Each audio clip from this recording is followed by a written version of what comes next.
bem? Aqui é a professora Elaine Rusbus, a sua professora de Química.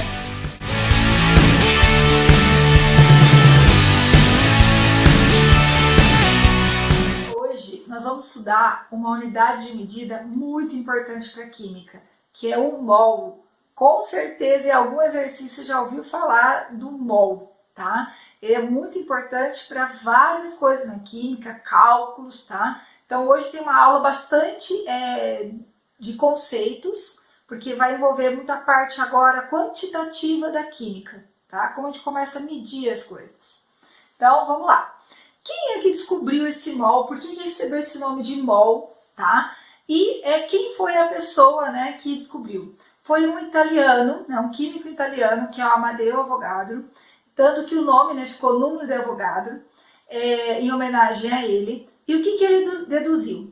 Que o mol é uma unidade que indica, né, uma unidade de medida, que indica uma quantidade de matéria, e essa quantidade de matéria, ela tem um número fixo que serve para diferentes moléculas, tá? Então, a partir daí, ele conseguiu relacionar esse número para relacionar coisas muito pequenas. Normalmente o mol é muito usado para unidades, né, para quantificar coisas pequenas. Nossa, o que seria uma coisa pequena na química?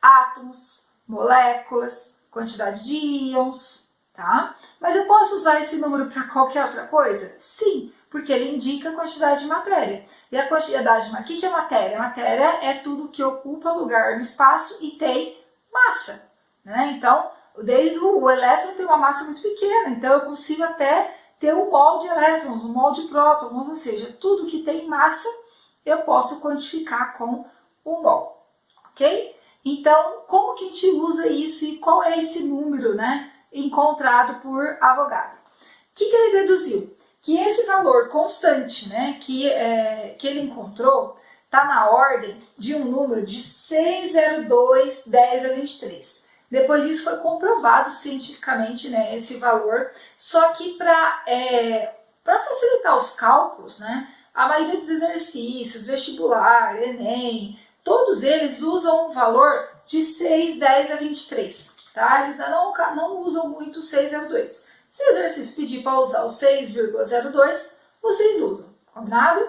E só para vocês fazerem uma semelhança, por exemplo, se eu tiver uma dúzia, a gente não sabe que uma dúzia vale 12 unidades?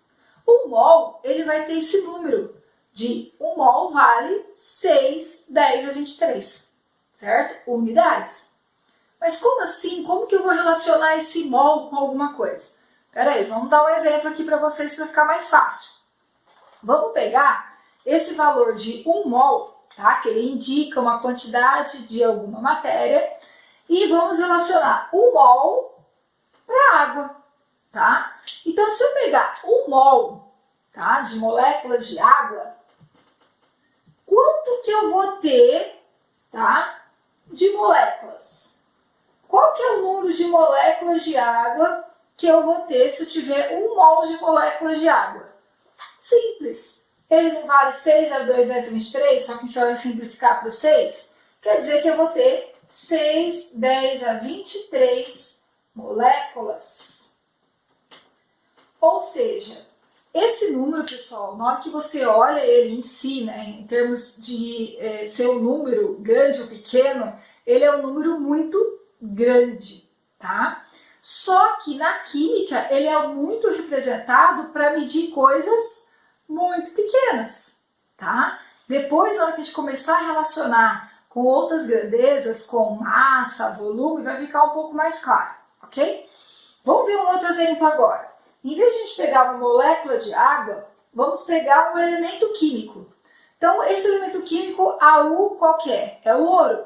Então, quanto que é 1 mol, né, desse elemento? 1 mol de ouro, tá, representa o quê? 6,02, esse aqui eu vou colocar como 0,2, 10 a 23 átomos. Ok? Então, aqui para o ouro, como ele é um elemento químico, eu não vou medir moléculas, eu vou medir em átomos. Ok? E agora vamos pegar um outro. Aqui está o quê? Está o sódio com uma carga positiva, então ele está no formato de íon, né? Está no cátion. Aqui nós temos o cátion de sódio. Então, nesse caso, se eu tiver 1 mol desse cátion, quanto que eu vou ter? Vou ter 6, 10 a 23. O quê? Íons. Certo? Então, eu estou colocando o meu valor a partir do quê? Qual entidade que eu uso? Eu uso a entidade de acordo com a minha necessidade. Então, por exemplo, vamos relacionar de novo com a dúzia. Uma dúzia, a gente não falou que era doce? Eu não posso ter uma dúzia de ovos, uma dúzia de laranja, uma dúzia de bolo, né? Eu posso ter uma dúzia de várias coisas, uma dúzia de sapato. Então, enfim, eu posso ter exemplos onde eu estou mudando, né, o meu tipo ali, a minha entidade muda. Aqui é a mesma coisa. Quais são os exemplos que eu passei? Moléculas para água, átomos para o ouro, porque é elemento, íons, que foi para o cátion sódio, e agora a gente vai pegar um exemplo bem maior, tá? No caso de uma entidade bem maior que a gente usa no nosso dia a dia, a gente consegue enxergar isso, que é a soja. Então, por exemplo, se eu tiver 1 mol de soja, qual que é a entidade que vai ter no caso? 1 mol de soja, eu vou ter 6, 10 a 23, o quê? Grãos. Então, é um número muito grande, tá? Se vocês escreverem todos os 23 zeros ali da potência de 10, vocês vão ver que é um número muito grande, ok? Então, o mol, pessoal, ele tem uma importância muito grande, principalmente nas reações químicas. Porém, ele pode relacionar com outras grandezas, ok? É o que nós vamos ver agora. Então, vamos lá, pessoal. Agora nós vamos relacionar o mol com as outras grandezas, certo? Então, olha só. Eu tenho 1 mol. O que isso significa? A gente acabou de ver que 1 mol eu posso ter 1 mol de moléculas, 1 mol de átomos e 1 mol de íons, certo?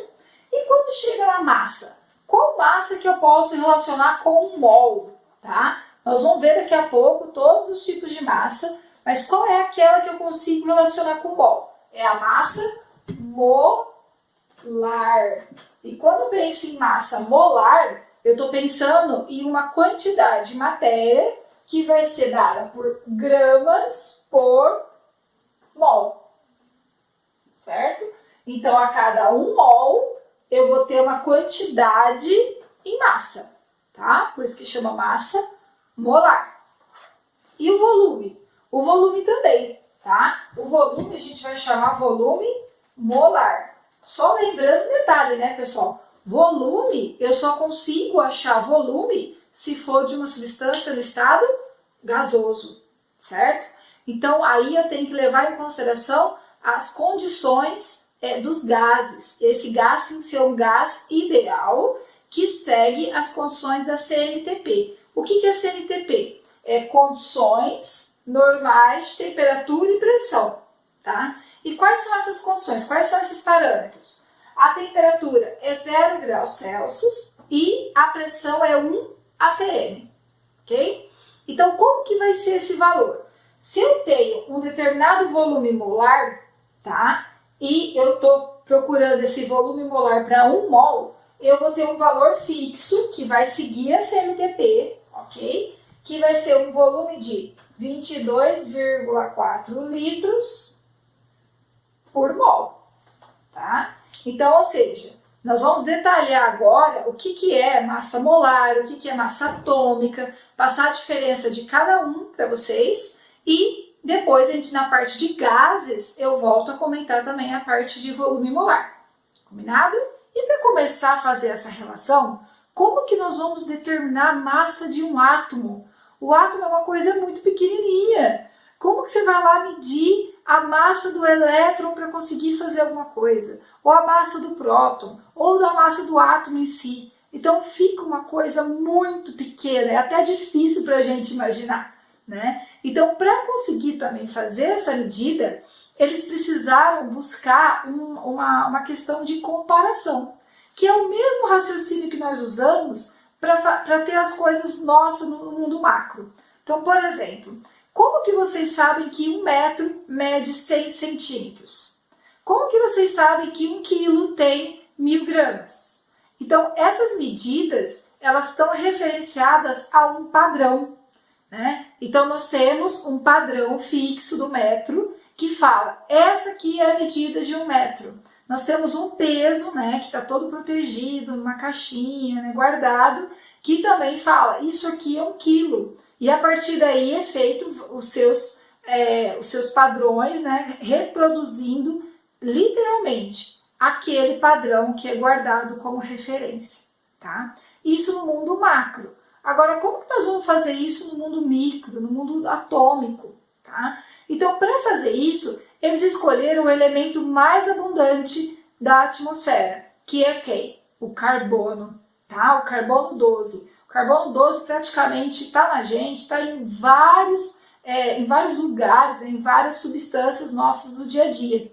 Então, eles pegaram o carbono e aí eles representaram, fizeram divisões até chegar numa unidade de massa atômica, tá? Então, vamos entender um pouquinho como que foi feito isso. Tá? Então, pensa aqui, ó.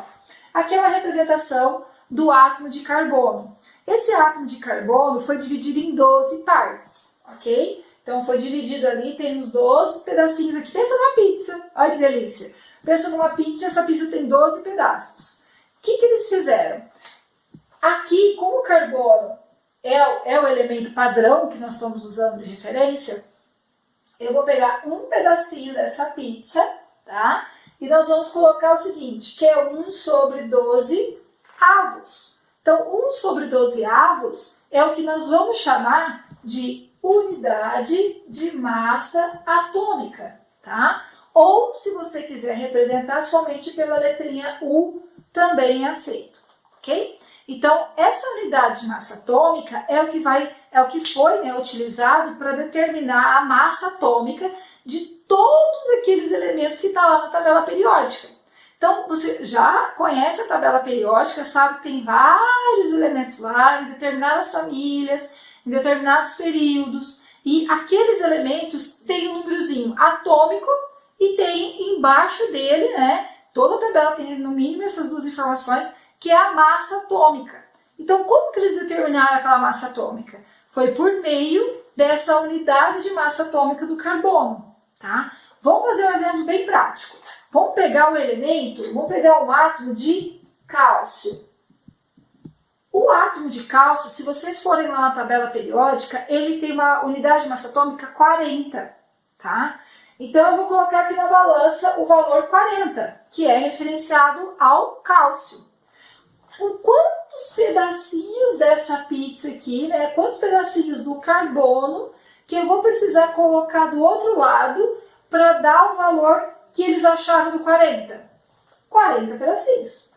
Então, eles foram lá e colocaram 40 pedacinhos da pizza até dar o valor total para a balança ficar equilibrada, certo? Então, a partir do padrão, que é o carbono, 1/12 dele, todos os outros elementos da tabela periódica foi possível determinar a massa atômica deles, ok? Só que no nosso dia a dia, nós não temos só átomos, né? Nós não temos só elementos químicos, nós temos também moléculas. E as moléculas, a gente sabe o que é a molécula? É a junção de um elemento com outro, né, por meio de uma ligação, aqui no caso, se for uma molécula, por meio de uma ligação covalente ou uma ligação coordenada, ou se for um composto iônico, foi por meio da ligação iônica. Um doou o elétron, o outro recebeu, formou um composto iônico, certo? Então, a partir daí, eu tenho essas substâncias no nosso dia a dia. E elas vão conseguir ter uma massa?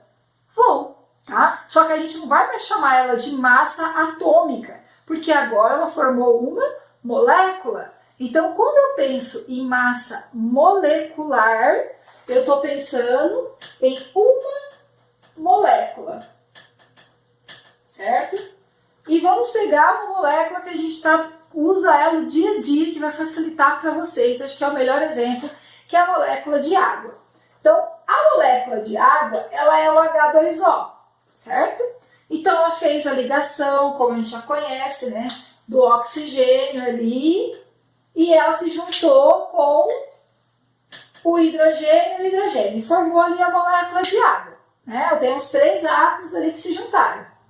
E aí o que acontece? Eu precisei juntar as unidades de massa atômica do hidrogênio e mais juntar as unidades de massa atômica do oxigênio. Então, se eu tenho 2 hidrogênios, eu precisei o quê? 2 vezes o 1, que é a unidade de massa atômica do hidrogênio, que vai dar 2, e eu precisei de um oxigênio, que tem 16 unidades de massa atômica, então no total 16. Na hora que eu somar, eu vou ter o quê? 18. Mas qual que vai ser a unidade de medidas, então, da massa molecular? Então, eu tenho 18 unidades de massa atômica. Então, se eu fizer esse exemplo da água, colocando aqui na balança, quantos pedacinhos de unidade de massa atômica eu vou precisar, né, referenciado lá no padrão do carbono, para eu colocar aqui na balança? 18, certo? Então, com isso, vocês conseguem determinar a massa molecular, que é relacionado a uma molécula, ok? Mas aí, caramba, sou a primeira professora, como que eu vou relacionar esse negócio de unidade de massa atômica? É muito pequeno. Como que eu vou trazer isso para o nosso dia a dia? Né? Eu vou chegar lá e vou, então, pegar... a água a gente toma, não toma? Então, eu vou pensar, então quer dizer que eu bebi 10 mil moléculas, 10 mil, né, unidades de massa atômica de água? É assim que a gente fala? Ou a gente chega lá e fala o seguinte, me dá um copo de água, me dá um gole de água, não é? Não é assim que a gente faz? Ou enche minha garrafinha d'água. Então a gente não fica falando, eu quero X moléculas, X unidades de massa atômica daquela determinada substância que é uma molécula, né, do nosso dia a dia. A gente transforma isso para um valor mais real, para um valor onde a gente consegue quantificar para o nosso dia a dia, tá? Então, como que a gente faz essa transição do mundo pequenininho ali, do mundo micro, para o mundo macro? Aí é onde a gente vai precisar do conceito de mol. Porque o mol, a gente acabou de ver que o mol, ele é um valor, ele é uma unidade que eu posso falar o seguinte, que em 1 mol eu tenho 6, 10 a 23 átomos ou moléculas. Certo? Então, é igual a gente acabou de falar. Eu não posso falar que eu vou lá, quero tomar água, eu vou tomar 10 mil moléculas de água. Não, a gente não tem nem como contar essa quantidade de moléculas de água. Então, o que a gente faz? A gente faz a transformação desse 6,2 ou 6, né, 10 a 23 em uma unidade que a gente consegue medir no nosso dia a dia, tá? E como que a gente faz isso? A gente faz uma comparação. Se isso aqui equivale a uma molécula, os 18 unidades de massa atômica, se eu tenho 1 mol, né, dessa substância, vocês concordam que eu vou ter 6, 10 a 23 moléculas disso? Então, quanto que isso vai equivaler numa unidade de massa para o nosso dia a dia? Vai dar o mesmo valor da unidade de massa atômica, só que na unidade que a gente usa de massa. Então, quer dizer que 1 mol, né, de água, tendo um valor de massa relacionado com o que a gente precisa, vai ser equivalente a quê? A 18 gramas, né, por mol. Ou seja, a unidade de massa atômica, ela vai ser o valor correspondente em gramas por mol da substância que eu estou analisando. E como que chama esse valor que a gente obteve? Vai chamar de massa molecular? Não, tá? É aqui que vai entrar o conceito de massa molar. Por quê? Nós fizemos o link do mundo micro, né, que era a unidade de massa atômica, para o mundo macro, levando em consideração o quê? Toda essa quantidade de moléculas que existem em 1 mol. Que é quantas moléculas? 6, 10 a 23 moléculas. Então, eu pego quanto que... eu vou lá agora pegar as 10 mil moléculas de água que eu queria beber. Se eu transformar isso, né, em gramas, eu tenho que ter 18 gramas, né, equivale à quantidade de quantas moléculas que eu vou tomar? 6, 10 a 23, certo? Então 10 mil que eu falei é muito menor. Então a gente não tem essa dimensão, não é prática do nosso dia a dia fazer a comunicação por unidade de massa atômica. A gente tem que transformar essa unidade de massa atômica em gramas por mol. E para fazer isso, a gente precisa da nossa constante de Avogadro, que é o mol. Ok? Vamos ver então, pegar alguns outros exemplos para vocês entenderem como que a gente vai transformar isso. Tá? A gente já pode começar a calcular direto, por meio da unidade de massa atômica, já fazer o cálculo direto em massa molar. Tá? Vamos pegar uma outra substância que é muito importante para o nosso dia a dia, que é o CO2. CO2, né, o dióxido de carbono ou gás carbônico. Como que a gente vai calcular aqui? Eu tenho quantos átomos de carbono? 1. Quanto que equivale a massa atômica do átomo de carbono? Que a gente acabou de ver aqui. 12, né? Então eu tenho 1 vezes 12. Quantos oxigênios que eu tenho na fórmula aqui? 2. Se vocês olharem lá na tabela periódica, na informação de massa atômica, vocês vão ver que o oxigênio ele tem um valor de 16. Então vai ser o quê? 2 vezes 16.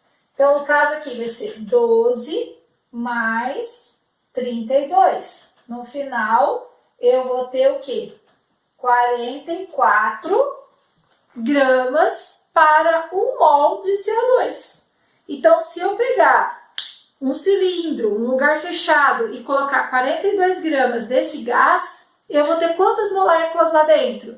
6, 0,2, 10 a 23 moléculas, ok? Ou só o 6, tá, pessoal? Eu tô acostumada a falar o 6, 0,2, mas vocês entendem que pode ser o 6, 10 a 23, ok?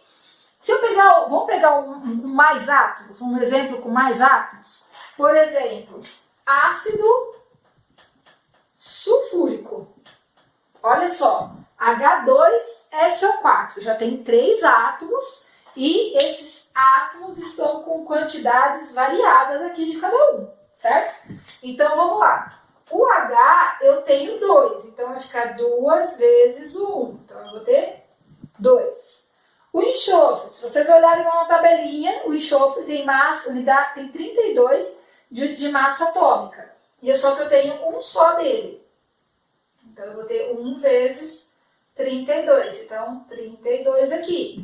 Agora o oxigênio, eu tenho 4 átomos de oxigênio. Então eu vou pegar o quê? 4 vezes 16, que vai dar 64. Então olha só.